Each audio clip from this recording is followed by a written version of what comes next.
Okay, so this presentation is a really strong one, largely based around um, this main definition of rule of law. Um, it's so important to understand rule of law at the start of the Year 11 course and into the Year 12 course. There's so much within this principle, and it's been around for so long in democracies and in progression civilizations that you know, this whole concept that no one is above the law and that everyone must act within the law in accordance with the law. No matter if they're the leader of the country, a judge, you know, people in a society, doctors, nurses, um, police ministers, police, everyone must act under the law in order for justice to be achieved. One of the big things that we see is its close alignment to the separation of powers, and we're going to learn that in the Australian example and American example. We both have a separation of powers, um, and you're going to watch something later on how it works in America. I want you to focus mainly on Australia, but today we'll have a close look at how it works within Australia. Another good word there in point 2 here is transparency. The law is actually able to be seen, and that people are able to criticise the law without any fear of persecution. And there's a number of times we've seen people protest about certain laws that are being put in place. The law is equal and fair. That's from the other dot point, so it attaches itself to rule of law. And you can also see through some of these other dot points phrases like presumed innocent until proven guilty. The presumption of innocence is a cornerstone of our society. If you're accused of a crime, you're entitled to remain silent, and the state must prove that you are guilty beyond reasonable doubt. You don't have to prove yourself to be innocent. So there's a lot of things that we'll look at.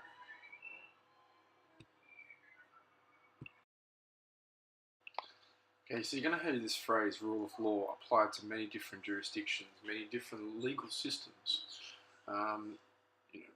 At the start of this presentation, I want you to get this main understanding about how it applies within Australia. But at the end of this presentation, you're going to watch a video on how it is relevant to the current political climate in America with Trump as president. And this video will raise this question as to whether he's following rule of law or not, or he's working arbitrarily, which essentially means that you're abusing your power or in accordance with the law that's placed in that country. So, to have a look at this simply in Australia, it simplest requires that we have laws that are followed and enforced, that people follow the law, that there's a level of enforceability to our legal system. And really, if we look at the history of Australia, we have by and large followed law.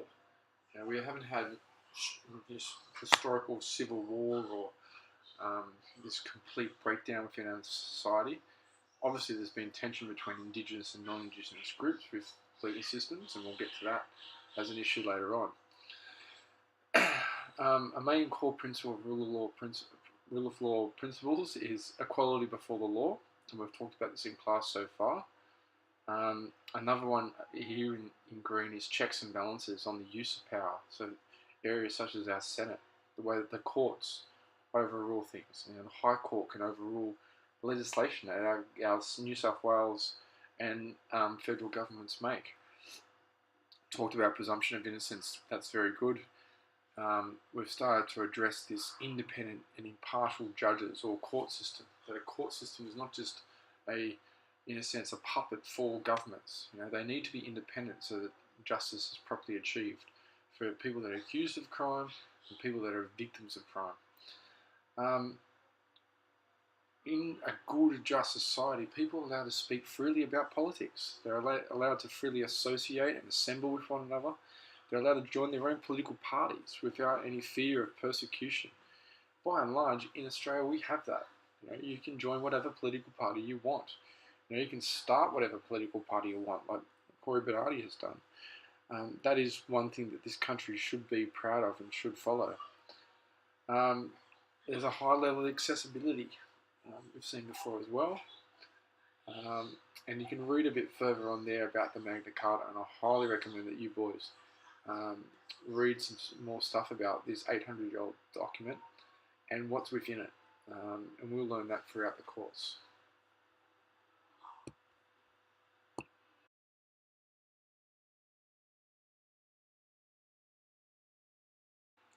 Okay, so you would have got these notes down already, boys, and it's good to connect with all these other slides I've got. I'll get a lot of this stuff from the Rule of Law Institute. It's a fantastic organisation that really is the main promoter of rule of law in this country. You should visit the website to check it out. Obviously, by now you understand that no one is above the law. This is what the rule of law is mainly about, and that everybody acts within the law. Nobody is acting out arbitrarily, abusing power. And as we learn further, we're going to really dig deep into this separation of powers and what that means in the Australian system between the executive, the legislature, and the judiciary. And so, if these are separate, what we're actually going to discover is that rule of law is maintained. Okay, it's also very essential that we have an independent court system. That the judges that we hire for different courts are going to do the job of justice and not just be a yes person towards the government. Enforcement agencies are actually following the law. That we're not seeing police abuse power, or we're seeing government officials abuse power. This is essential for the core roots of what a democracy is and how that can continue. And we're going to learn this as its main document, that the Constitution is followed. Okay, and that in Australia is key to our progressive and moving on society. We also see that in America, where there's questions whether or not the Constitution is being followed under Trump.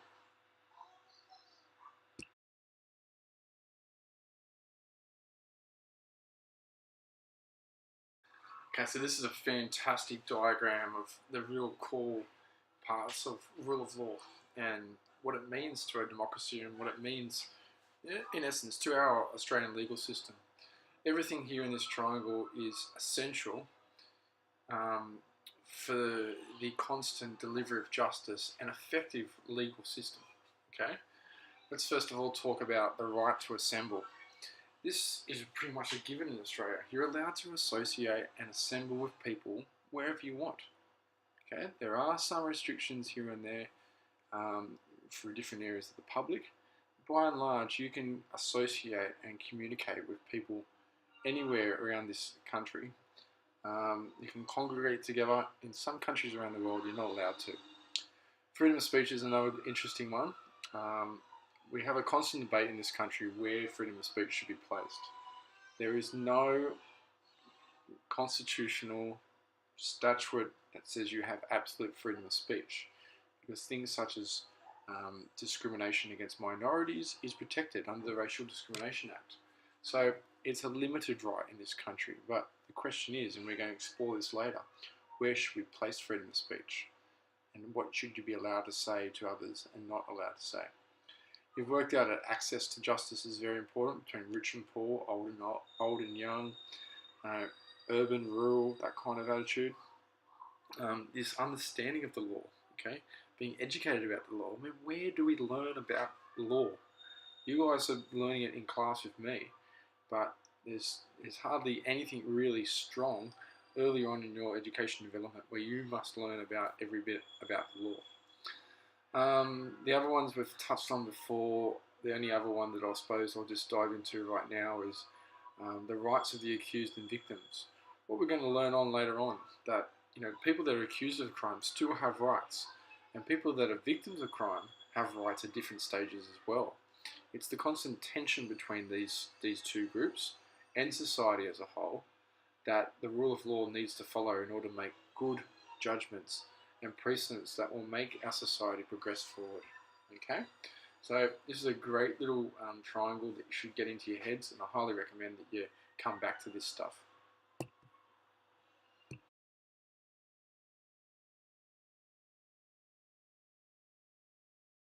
So boys, what I want you to do is to watch this video on rule of law in America. Very similar to how it is in Australia. When I watched this the other day, I was really, really interested in the way that this whole, Constitution versus Trump's presidency with the question of rule of law inside of it. Okay, so what I'll do is I'll put some questions in as you're watching it. Pause the video, write your answer into your books or to your notes, what you think about it, and we'll hopefully sometime later on have a bit of a chat about it.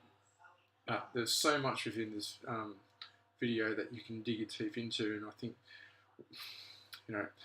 usually I don't talk about America in my classroom because it's a different legal system altogether, but at the very start, I think there's a bit of energy in the room that really wants to know what's going over there, and I want you to watch this rather than just watching the 24-hour newsreel of all these little clips on Facebook. This is something that everyone should watch and you can really get involved in. Okay, here we go. This is the American Law Journal. The 45th President of the United States has been sworn in. Is America ready for its civics lesson? This week on the American Law Journal, some rejoice, some recoil at a Trump presidency. Are we facing a constitutional crisis? In a word, yes. But this card has been in the American deck for years, and its number has just come up. Gina Passarella explains. Preserve, protect, and defend. Preserve, protect, and defend. The Constitution of the United States. The Constitution of the United States. So help me God. So help me God. Congratulations. Donald Trump, as a successor to George Washington, has left most of us, including lawyers and law professors, with an opinion. The largest concern has to be that we have somebody in the White House who doesn't seem to have a strong grasp of what the rule of law means, who doesn't seem to understand the Constitution, and that's got to be concerning. Predictions of doom, I'm not quite there yet. Trump assumes power with the nation at its most polarized in generations, summoning a reminder from a former Supreme Court justice. Franklin was asked by someone, I think, on the streets of Philadelphia shortly after the 1787 Convention adjourned, what kind of government the Constitution would give us if it was adopted. And Franklin's famous answer was, a republic if you can keep it. I see a new nation ready to take its place in the world. Not an empire, but a republic. And a republic of laws, not men. The rule of law. The founders established it as our nation's cornerstone. But by any measure, the three branches of government, like America's infrastructure, have been showing signs of wear for some time.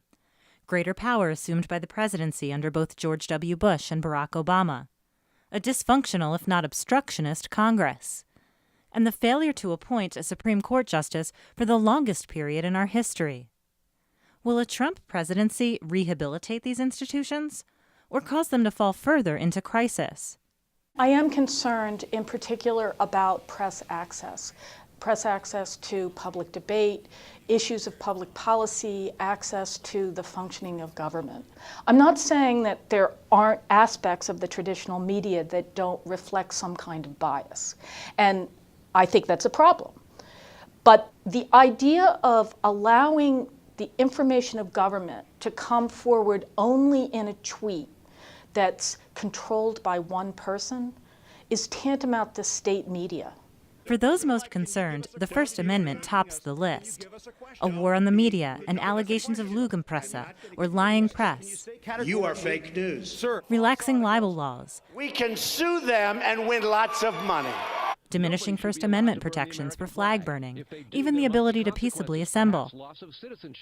Other concerns based on Trump's statements include judicial independence, violating Muslims' equal protection under the law, and promises of reviving torture and stop and frisk. These concerns, if realized, could further weaken our democratic institutions and cede more power to the president. If so, what is the role of lawyers and judges? I don't worry about our losing Republican government in the United States because I'm afraid of a foreign invasion. What I worry about is when the problems get bad enough, as they might do, for example, with another serious terrorist attack, as they might do with another financial meltdown, some one person will come forward and say, give me total power and I will solve this problem. That is the way democracy dies. Fortunately, we still have an independent judiciary, and it is our obligation as members of the bar to take that very seriously and to use all of our talents and resources to make sure that the law is enforced and enforced equally throughout the land. It's important for all of us to remember that we have three branches, that we have a federal government and a state government, that we have cities and localities. There are lots of different places that we can have impacts on what people's lives look like. It is no small thing to build a new world, gentlemen. We have our republic. We must endeavor to keep it, if we can.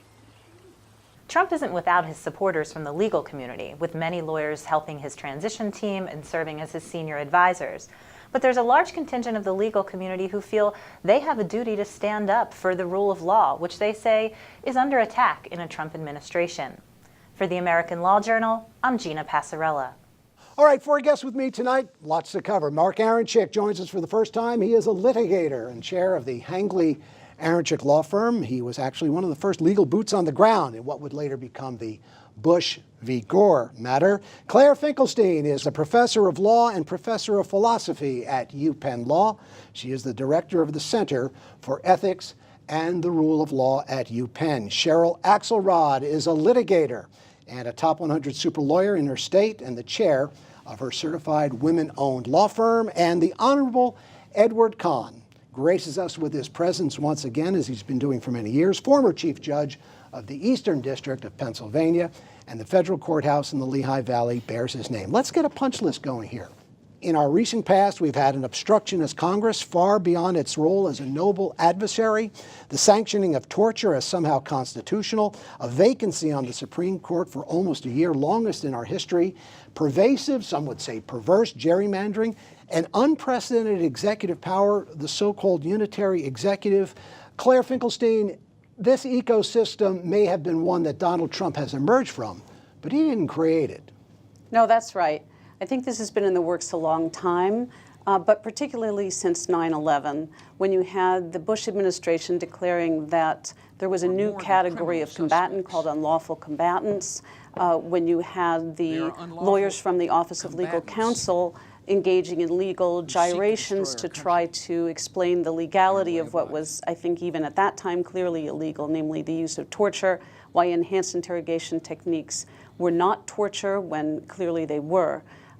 So then you had the Obama administration, Obama turning around and saying that we ought to look forward, not back, and the failure to vindicate the rule of law, passing up that opportunity that he had, did a lot of damage. I think we have to be very careful when we define the word crisis. We don't have a situation right now, and we haven't really had one, on the kind of crisis that I grew up on, like a Richard Nixon simply defying and saying, I'm not going to turn over subpoenaed documents. I'm simply not going to do that. We have people who have tested the Constitution way beyond, in many cases, what we recognize. But we have a system that brought them back in.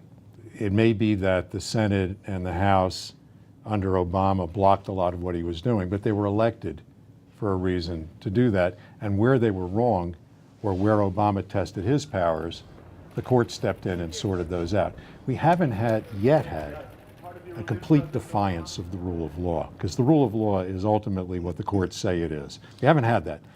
I don't know if we're on that precipice now, but we certainly have a target-rich environment to figure that out. Mark, I would have to actually disagree with you on that, because I think that just as we've seen in the last few days the idea of alternative facts, we lived through two administrations with a willingness to adopt alternative law. And the whole idea that the law constrains what we do, rather than that the law is somehow a tool that we can use in fighting terror, is already, to me, a signal that we have a kind of rule of law crisis in this country. Well, if rule of law crisis means people stretching, their arguments, okay, I'm with you. I mean, because we had a lot of argument stretching both ways in the last 20 years.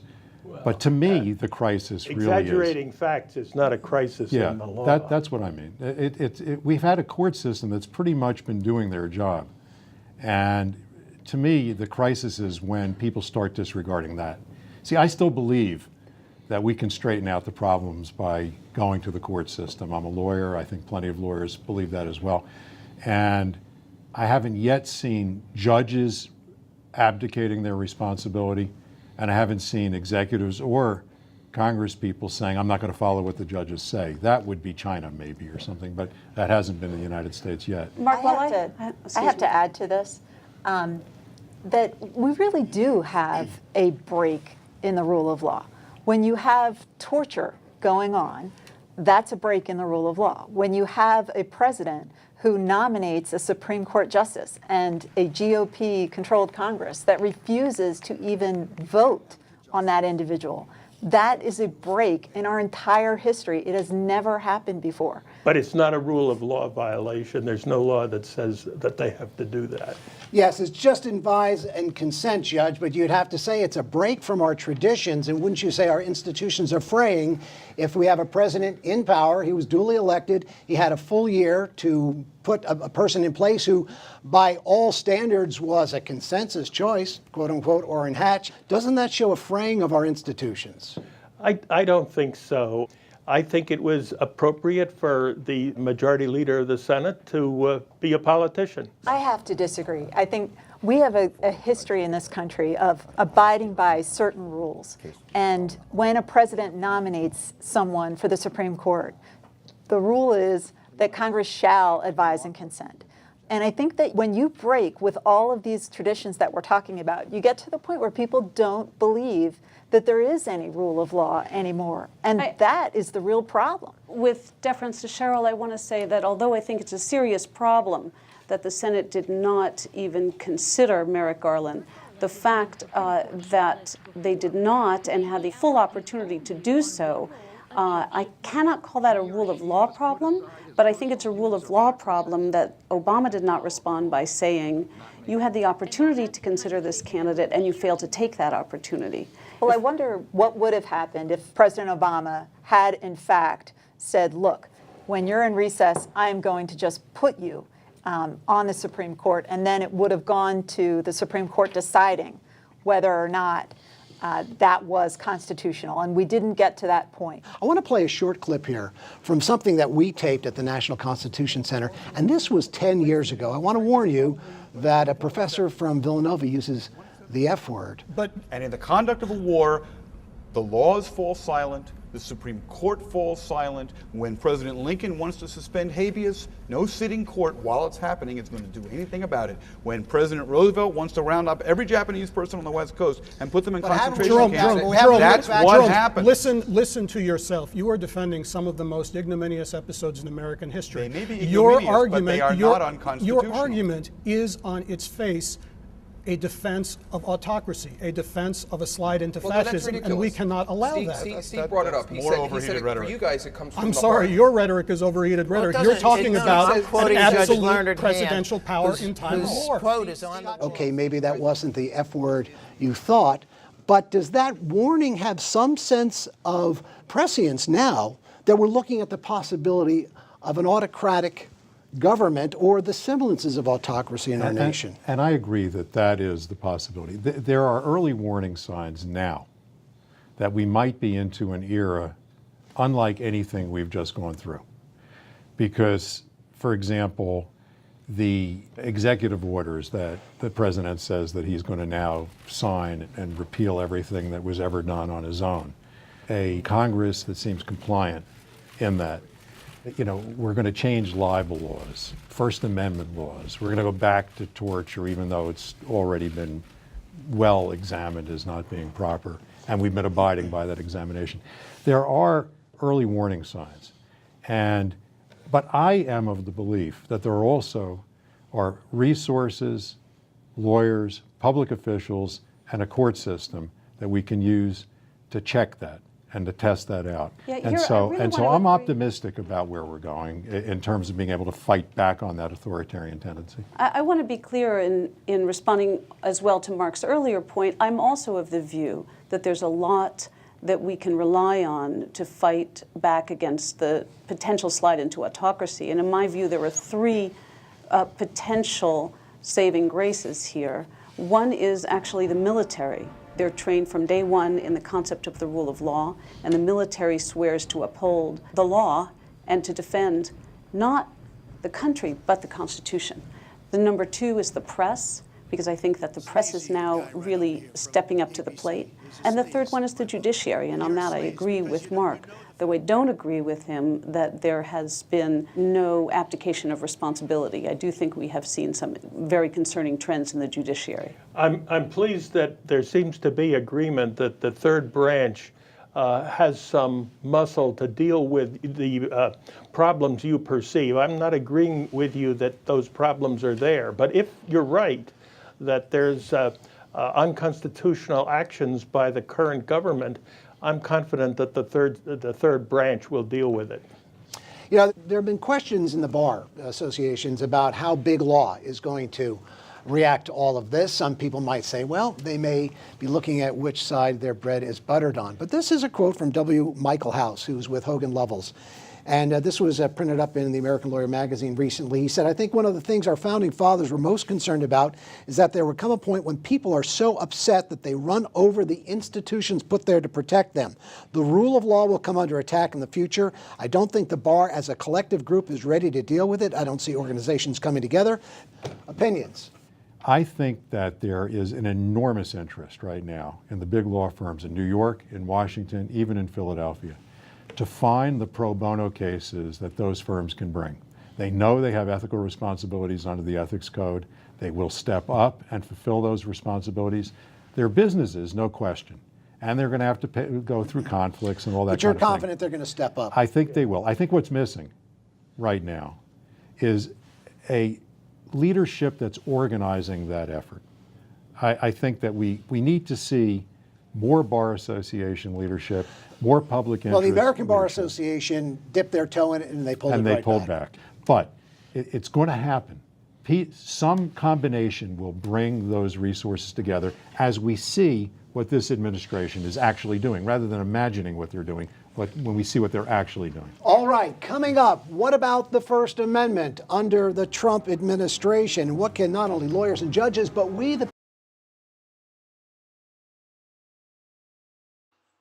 Okay, so with the video that you just watched in America, you would have heard about separation of powers, and in theory, you know, we've taken from the Westminster system the same as America back into the origins of British law, and then you know, we've taken elements in our system also of Roman law.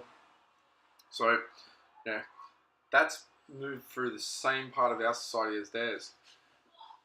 So in theory, we have similar systems in place, but I don't want you to get confused with the American model. I was simply showing you that video to make you understand about this tension in American society currently at the moment between Trump's administration and the rule of law principles. So here what we have is back into the Australian model. And it's the same separation of powers, but we'll start off with the legislature. The legislature is a place where laws are made. They are created, okay? And in our country, they are created by elected representatives. We all vote in our federal electorates, into federal parliament, into the House of Representatives, members that have been voted in by the people, okay? For the people, of the people, okay? That's the democratic values they put in place. We know, and later on we'll learn more about this in more deeper fashion, that they make laws and they can amend laws. They can repeal laws too, get rid of laws. But they are not a power unto themselves. They need to be checked and balanced by others within the separation of powers, and we'll learn about those later on. The second one we'll look at that's more closely aligned with the executive, with the legislature, is the executive government. Because that there are ministers within the executive government that also sit within the legislature. So when we get to the parliament, lower house and upper house, all the ministers that pretty much sit on the front bench, the prime minister, the governor general, there's some ministers up in the Senate too, they are within the executive government. They enforce the law, they put powers within the law. The examples are the immigration minister, the communications minister, education, health, roads, trade, foreign minister. All of those are within the executive, and they have certain exercising powers. Okay, we'll take one example. Look at the immigration minister. They have the power to allow and disallow people to move into the country, and to revoke citizenship, for example, that we've seen over the last 2 years. Whilst they sit in the legislature, they also are part of this executive. So the legislature and the executive are more closer than the other. The third branch, we'll talk about the branches of this triangle, the branches of power. The judiciary is the third branch. Okay, you would have heard that from the video about rule of law is not in a crisis yet until either the legislature and the executive decide to say to the judiciary, we're not going to listen to your decisions. I think that I truly believe in that too. If the courts make a decision and the other two don't follow it, that's pretty much saying the Constitution's irrelevant. Okay? And in a democracy, people in a democracy, no matter what political spectrum they have, should stop and understand that straight away. Okay? So it's important, very important, as you've heard many times, that you have an independent judiciary. The judiciary interprets the law. Okay? Within Australia, it's the High Court and the court hierarchy below it. Okay? They are crucial to understanding about effective law, whether that they are applying it. I mean, the High Court, all they do is interpret the Constitution. Ministers, governments, legislation that's been put in place following, what the Constitution's in place. The Constitution is largely rule of law principles. Okay, so we have a good foundation in our system. All right, so don't forget, separation of powers. In order for rule of law to be maintained, the separation of powers need to be separate. Okay, it's crucial.